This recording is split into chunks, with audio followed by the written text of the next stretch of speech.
Hello दोस्तों, स्वागत है आपका मेरे यूट्यूब चैनल परीक्षा प्लान में। तो जैसा कि आप लोगों को पता है कि ईवीएस के प्रीवियस ईयर के क्वेश्चन को सॉल्व कर रहे हैं। तो ये जो पेपर है ये है सितंबर 2015 वाला। तो इसमें जो भी ईवीएस के क्वेश्चन हैं उनको सॉल्व करेंगे। तो चलिए वीडियो को शुरू करते हैं। वीडियो देखने के बाद यदि आपको अच्छा लगे तो वीडियो को लाइक और शेयर कीजिएगा, और यदि चैनल पर आप नए हैं तो चैनल को सब्सक्राइब कर लीजिए। तो चलिए शुरू करते हैं आज के वीडियो को। लिखा है, गुरप्रीत पहली बार रेलगाड़ी से नई दिल्ली से चेन्नई गया। अपनी रेल यात्रा में उसकी गाड़ी के द्वारा निम्नलिखित में से किस नदी को पार करने की संभावना नहीं है? Gurpreet travels for the first time from New Delhi to Chennai in a train.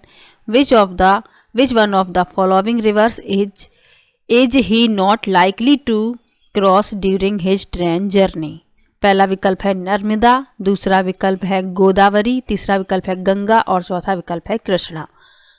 तो गुरप्रीत रेलगाड़ी से जा रहा है नई दिल्ली से चेन्नई, तो उसको नर्मदा भी मिलेगी, गोदावरी भी मिलेगी, कृष्णा भी मिलेगी, लेकिन गंगा नदी को पार करने की संभावना नहीं है।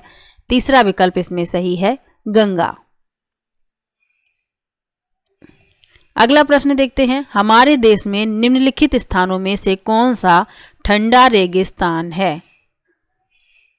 पहला विकल्प है दार्जिलिंग, दूसरा विकल्प है जैसलमेर, तीसरा विकल्प है लद्दाख और चौथा विकल्प है Meghalaya. Which one of the following places in our country is a cold desert? तो ठंडे रेगिस्तान के नाम से जाना जाता है लद्दाख को। तीसरा विकल्प इसमें सही है। इसके अलावा इसे छोटा तिब्बत भी कहते हैं, और ये प्रश्न पूछा भी गया है कि छोटा तिब्बत किसे कहा जाता है?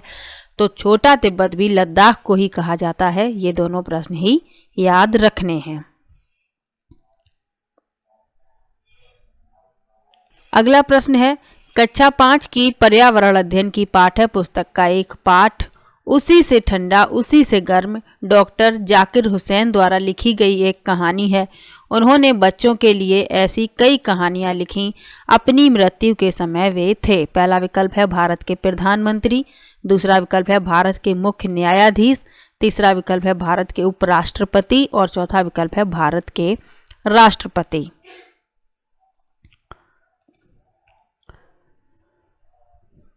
तो डॉक्टर जाकिर हुसैन भारत के राष्ट्रपति थे अपनी मृत्यु के समय। चौथा विकल्प इसमें सही है। उन्होंने बच्चों के लिए कई कहानियां लिखी, और कक्षा 5 की पर्यावरण अध्ययन की पुस्तक में एक कहानी दी गई है उसी से ठंडा उसी से गर्म। तो ये डॉक्टर जाकिर हुसैन द्वारा लिखी गई है, ये भी याद रखिए। और ये भारत के राष्ट्रपति थे। तो ये भारत के तीसरे राष्ट्रपति थे, ये भी याद रखना है। अगला प्रश्न है, खाद्य संरक्षण के लिए निम्नलिखित में से कौन सा जोड़ा ठीक नहीं है? पहला विकल्प है कच्चा आम अचार, आलू चिप्स, दूध पनीर, सेब जैम। तो इसमें जो सही नहीं है वह बताना है।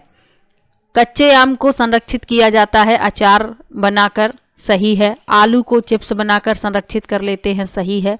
सेब को जैम बनाकर संरक्षित किया जाता है, ये भी सही है। लेकिन दूध से पनीर बनाकर संरक्षित नहीं किया जा सकता, इसीलिए ये गलत है। क्योंकि दूध से आप पनीर बनाकर यदि संरक्षित करेंगे तो वह खराब हो जाएगा, लेकिन ये तीनों जो चीज़ें हैं ये खराब नहीं होंगी। अगला प्रश्न है,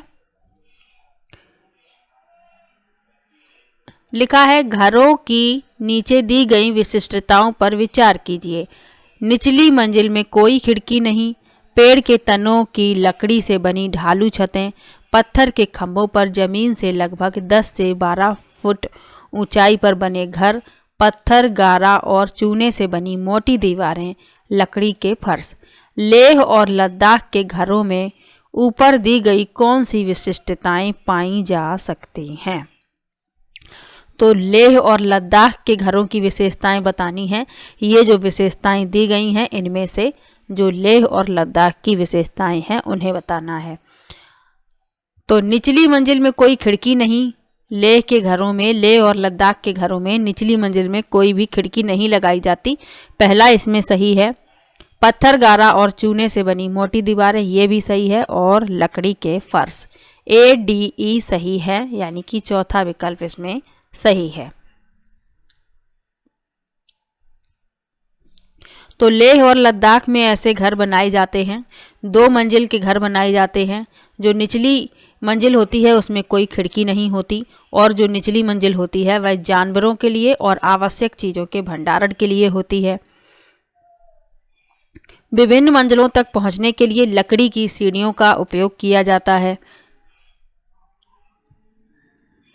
तो ये सब लेह और लद्दाख की विशेषताएं थी जो अभी बताई। इसके अलावा ADE इसमें सही है। अगला प्रश्न देखते हैं।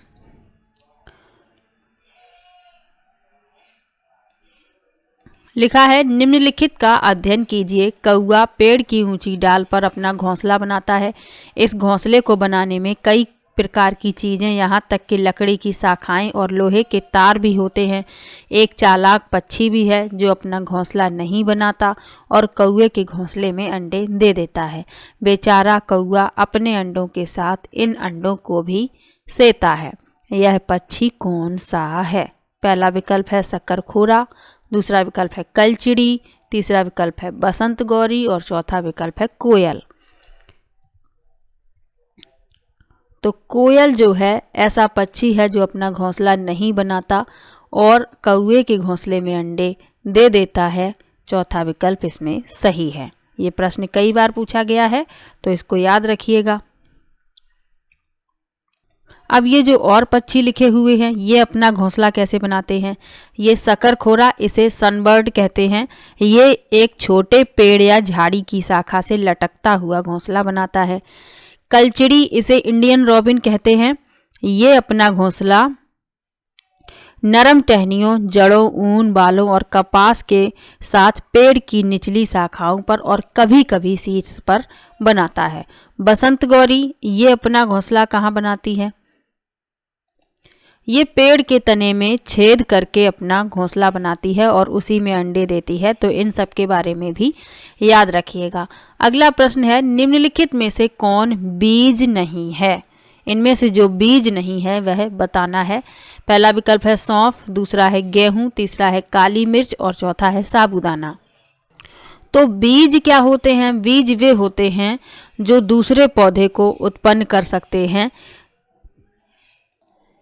तो इनमें सौंफ है, ये भी बीज है, इससे दूसरा पौधा बन जाएगा। गेहूं से भी पौधे बन जाएंगे, काली मिर्च से भी काली मिर्च का पौधा उग जाएगा, लेकिन साबूदाना बीज नहीं है। चौथा विकल्प इस प्रश्न का उत्तर है।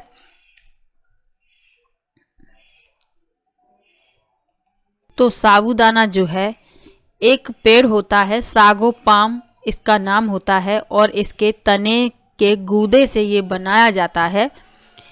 तो साबूदाना जो है वह बीज नहीं होता है। इसका उपयोग उपवास के दौरान किया जाता है खाने के लिए। अगला प्रश्न देखते हैं। लिखा है, रेहाना अपने परिवार के साथ केरल जाती है।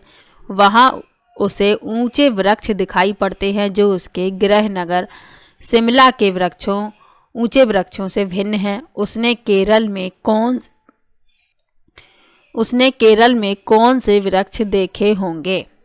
पहला विकल्प है चीड़, दूसरा विकल्प है नारियल, तीसरा विकल्प है सेब और चौथा विकल्प है लीची। तो रेहाना ने केरल में नारियल के वृक्ष देखे होंगे। दूसरा विकल्प इसमें सही है। तो केरल का जो नाम है वास्तव में नारियल के पेड़ के नाम पर ही रखा गया है, और यहाँ की जो रेतीली मिट्टी है वो नारियल के पेड़ों के लिए बहुत ही उपयुक्त है, और यहाँ पर नारियल के पेड़ बहुतायत देखे जा सकते हैं। तो रेहाना ने वहाँ पर नारियल के पेड़ देखे होंगे। अब ये जो और पेड़ लिखे हुए हैं ये कहाँ पाए जाते हैं? ये जो चीड़, इसे पाइन कहते हैं। चीड़ का जो पेड़ है ये पाया जाता है ठंडे क्षेत्रों में, और यह उत्तर भारत, कश्मीर और उत्तरांचल की पहाड़ियों में पाया जाता है। सेब के पेड़ कहाँ पाए जाते हैं? ये ठंडे समशीतोष्ण जलवायु वाले पहाड़ी क्षेत्रों में पाए जाते हैं, जैसे जम्मू कश्मीर, हिमाचल प्रदेश। लीची कहाँ पाई जाती है?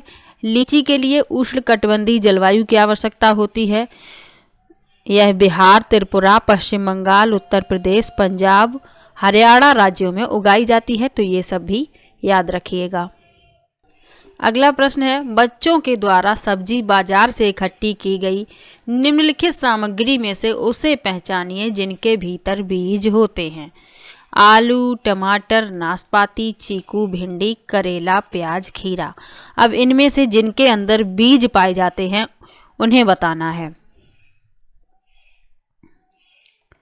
तो आलू के अंदर बीज नहीं पाए जाते, टमाटर के अंदर पाए जाते हैं, नाशपाती के अंदर भी पाए जाते हैं, चीकू के अंदर भी पाए जाते हैं, भिंडी के अंदर भी बीज पाए जाते हैं, करेले के अंदर भी बीज होते हैं, प्याज के अंदर बीज नहीं होता और खीरा के अंदर बीज होते हैं।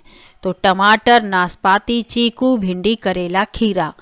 चौथा विकल्प इसमें सही है। टमाटर, नाशपाती, चीकू, भिंडी, करेला और खीरा, इनमें बीज पाए जाते हैं। अगला प्रश्न है, नीता आंध्र प्रदेश जाती है और 2 साड़ियाँ खरीदती है जो खास तौर पर वहीं बनाई जाती हैं। वे क्या कहलाती हैं? पहला विकल्प है कलमकारी और कंथा, दूसरा है पोचमपल्ली और कलमकारी, तीसरा है पोचमपल्ली और कांजीवरम और चौथा है कलमकारी और चंदेरी।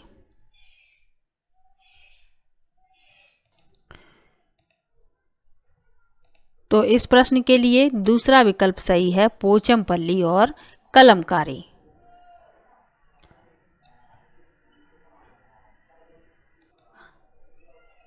कंथा साड़ी कहाँ की है? तो ये कंथा जो है पश्चिम बंगाल की साड़ी है ये कंथा।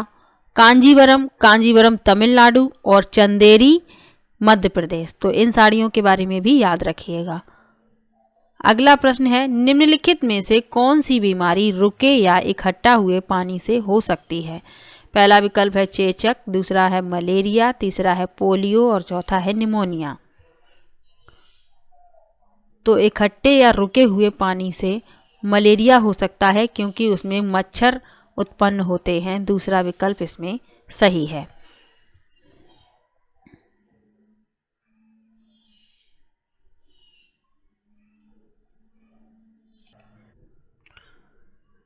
अगला प्रश्न है, निम्नलिखित में से कौन सा जोड़ा ठीक है? यानी ये जोड़े दिए गए हैं, इनमें से एक सही है, बाकी गलत लिखे हुए हैं।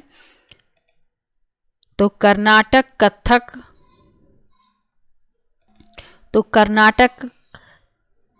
कथक जो है ये उत्तर प्रदेश का है, ये गलत है। असम बिहू सही है। उड़ीसा भरतनाट्यम ये भी गलत है क्योंकि भरतनाट्यम तमिलनाडु से है। और तमिलनाडु लावड़ी ये गलत है क्योंकि लावड़ी जो है महाराष्ट्र से संबंधित है। तो ये तीनों ही गलत लिखे हुए हैं। वर्तमान में आधिकारिक तौर पर भारत में 9 शास्त्रीय नृत्य हैं।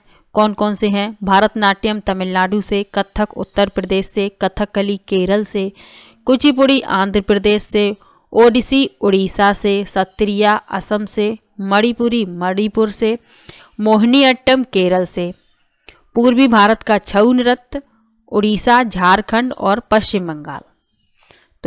तो ये आप लोगों को याद रखना है। भारत के 9 शास्त्रीय नृत्य हैं और जो जहाँ से संबंधित हैं उन राज्यों के नाम भी आप लोगों को याद रखने हैं। अगला प्रश्न है, एस्किमो अपने घर इग्लू का निर्माण बर्फ से करते हैं। इसका क्या कारण है? पहला विकल्प है ध्रुवीय क्षेत्रों में केवल बर्फ ही उपलब्ध है। दूसरा है बर्फ ठंडी हवा और पानी को अंदर नहीं आने देती। तीसरा है बर्फ की दीवारों के बीच मौजूद हवा अंदर की गर्मी को बाहर जाने से रोकती है। और चौथा है बर्फ मुफ्त में मिलती है, अन्य सामग्री की कीमत अधिक होगी। के बीज तो एस्किमो अपने घर बर्फ से बनाते हैं जिसे इग्लू कहते हैं। क्यों बनाते हैं? क्योंकि बर्फ की दीवारों के बीच मौजूद हवा अंदर की गर्मी को बाहर जाने से रोकती है। तीसरा विकल्प इसमें सही है। अगला प्रश्न है, निम्नलिखित में से कौन सी विशेषता बरगद के पेड़ की जड़ों की नहीं है? पहला विकल्प है जड़ें खंभे की तरह पेड़ को सहायता प्रदान करती हैं। दूसरा है जड़ें शाखाओं से नीचे लटकती हैं। तीसरा है इसमें ज़मीन के भीतर जड़ें होती हैं। और चौथा है जड़ें भोजन का भंडारण करती हैं।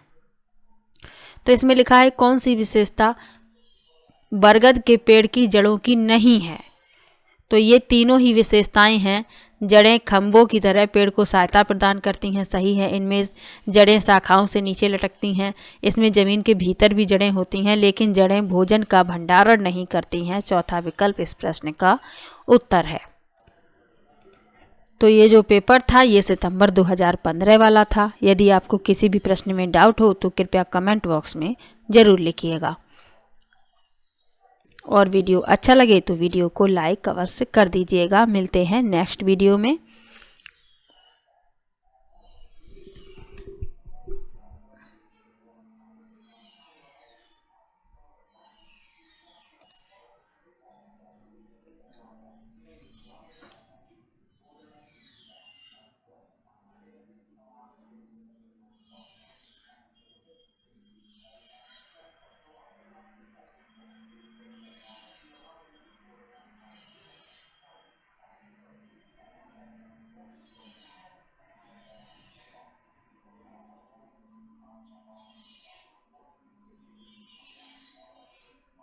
तो वीडियो कैसा लगा कमेंट बॉक्स में ज़रूर बताइएगा। वीडियो को लाइक कीजिए, शेयर कीजिए और चैनल को सब्सक्राइब कर लीजिए।